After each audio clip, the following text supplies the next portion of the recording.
Everywhere I turn, I keep hearing them talk about you being the GOAT, but I don't think you get enough credit for the fact that you're still coachable at this point in your career, exemplified by the fact of working with Henry Cejudo. With everybody going on about how great you are, how do you stay grounded and not let it get to you?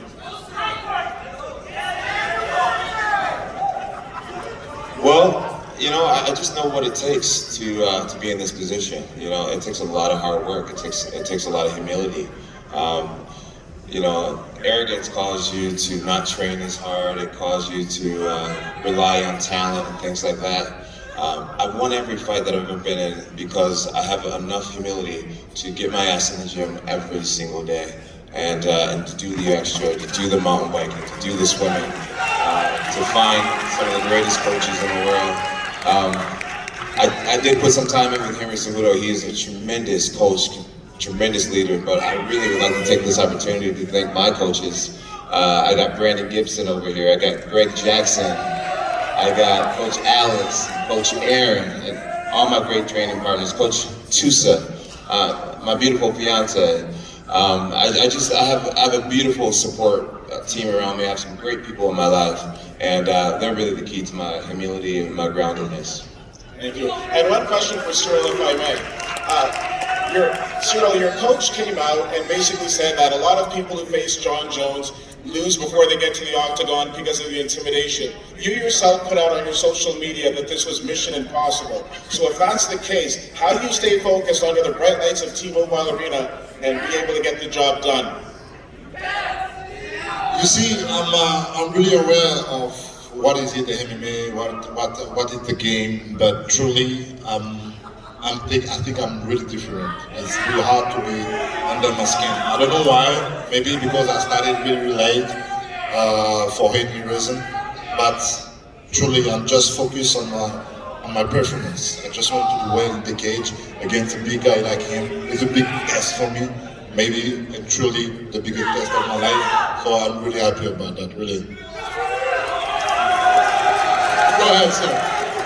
Samir Hammoudi for RMC Sport in France. Ciryl Gane, more than 99% of the specialists, fans, journalists, fighters give Jon Jones the winner. What do you feel about that? This makes sense. This makes sense. Years ago, they have a lot of past fans, and I can understand that. But if I'm here today, if we accepted this fight, it's because we believe on me. All of my team, we train hard. And we believe in us, and we're going to prove it this Saturday. It feels good to be the challenger. I know you like the position. Yeah, I started very late, and since my debut, I was always the outsider. So you see, I'm okay with the situation. I'm comfortable, and the pressure is not on my shoulder. And last question for you, Ciryl. Jon said that he cannot lose against a fighter that might not be here for a long time. And he also said that he studied you a lot. What did you study from him and what can you exploit?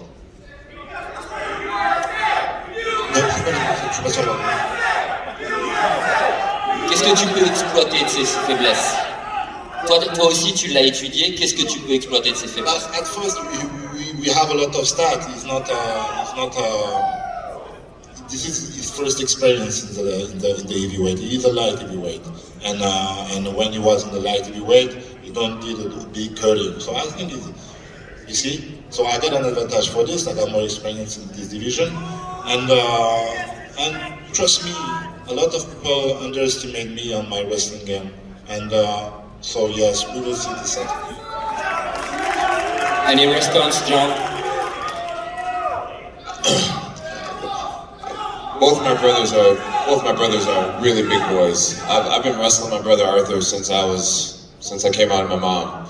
You know, I've been rolling around with heavyweights my whole life.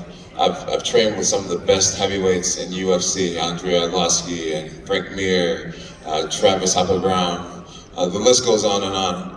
I've always prided myself on working out with heavyweights. Even during my light heavyweight career, I would walk around at 230 pounds. So I'm just stronger than I've ever been.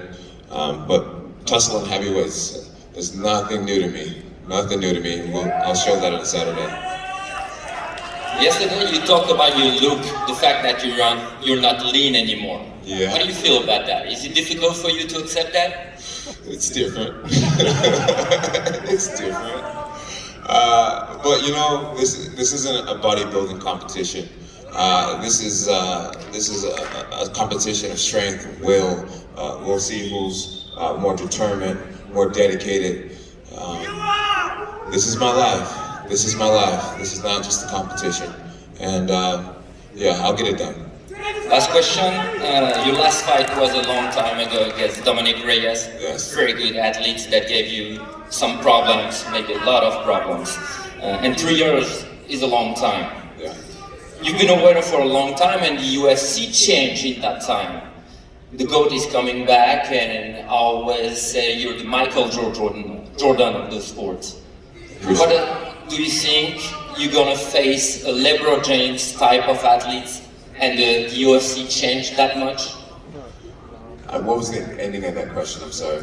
You like Michael Jordan, let's say it, you're the GOAT, but you might face a LeBron James athlete. Do you think you're ready for that? LeBron James.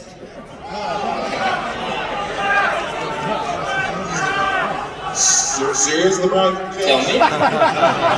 Already? He's LeBron James? I'm asking you. How did he get to LeBron James status? I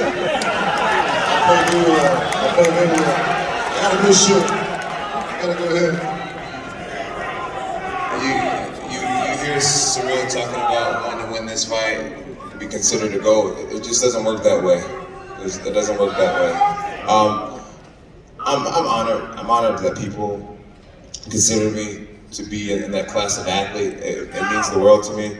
And my job is just to try to stay as humble as I can, continue to work hard, stay focused, and let the people decide, who's Jordan, who's LeBron, and things like this. I'm just gonna keep working hard. I'm gonna keep giving the word of God, and I'm just gonna keep doing my best. That's always worked out for me. Tell me about that long layoff, John.